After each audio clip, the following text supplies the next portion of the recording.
গাধাকে সৃষ্টি করার পর তাকে বলা হলো সকাল থেকে সন্ধ্যা পর্যন্ত তাকে ক্লান্তিহীন পরিশ্রম করতে হবে। সারা জীবন তাকে পিঠে ভারী বোঝা বইতে হবে, খেতে পাবে শুধু ঘাস, আর তার মাথায় কোনো বুদ্ধি থাকবে না। তার আয়ু হবে 50 বছর। গাধা করজোড়ে সৃষ্টিকর্তাকে বলল, আমি এত বছর বাঁচতে চাই না, আমাকে 20 বছর আয়ু দেওয়া হোক। সৃষ্টিকর্তা সেটাই মঞ্জুর করলেন। কুকুরকে যখন সৃষ্টি করা হলো তখন তাকে বলা হলো যে সে হবে মানুষের সবচেয়ে বড় বন্ধু, কিন্তু সে খাবে মানুষের উচ্ছিষ্ট, এবং তার আয়ু হবে 30 বছর। কুকুর সৃষ্টিকর্তাকে বলল, আমি এত বছর বাঁচতে চাই না, আমাকে 15 বছর আয়ু দেওয়া হোক। সেটাই মঞ্জুর করা হলো।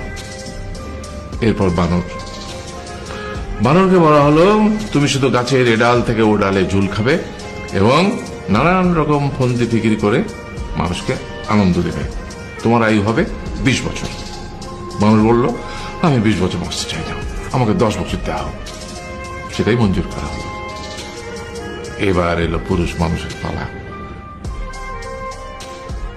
তাকে বলা হলো যে তুমি হলে প্রাণীগুলোর মধ্যে সবচেয়ে বিচক্ষণ এবং বুদ্ধিমান, সেই জন্য তোমাকে প্রাণীদের শিরোমণি করা হলো এবং তোমার আয়ু হবে 20 বছর।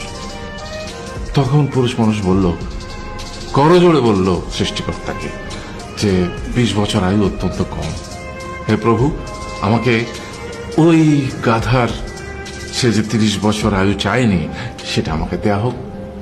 ওই যে কুকুর 15 বছর ফিরিয়ে দিয়েছিল সেটাও আমাকে দেয়া হোক। আর যে বানর 10 বছর নেয়নি সেটাও আমাকে দেয়া হোক। 20 বছর অত্যন্ত কম, আমি দীর্ঘদিন বাঁচতে চাই। সৃষ্টিকর্তা সেটাও মঞ্জুর করলেন। তারপর কি হলো? সেই থেকে ছেলেরা পুরুষ মানুষ হিসেবে বাঁচে 20 বছর, তারপরের 30 বছর সংসারের বোঝা পিঠে করে বয়ে বেড়ায়, সেটা কার মতো? গাধার মতো। তারপরের 15 বছর সে তার ছেলে মেয়েরা যা দেয় সেই রকম ঠিক কুকুরের মতো উচ্ছিষ্ট খেয়ে বাঁচে। আর তারপরে বৃদ্ধ বয়সে ঠিক বানরের মতো, যেমন গাছের এডাল থেকে ওডাল ঝুল খায় বানর, তেমনি এই ছেলের বাড়ি থেকে ওই ছেলের বাড়ি আর নানান রকম ফন্দি ফিকির করে তার নাতি নাতনিদের আনন্দ দেওয়ার চেষ্টা করে।